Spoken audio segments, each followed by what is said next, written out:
munggo. Bawal nga ba ang munggo sa taong may rheuma o arthritis? Fake news po.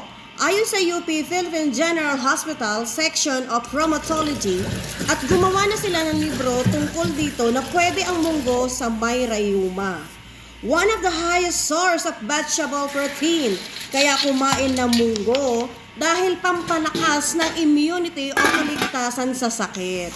Ayan, merong folate o folic acid ay dapat kainin ng nanay na buntis para sa nervous system ng sanggol.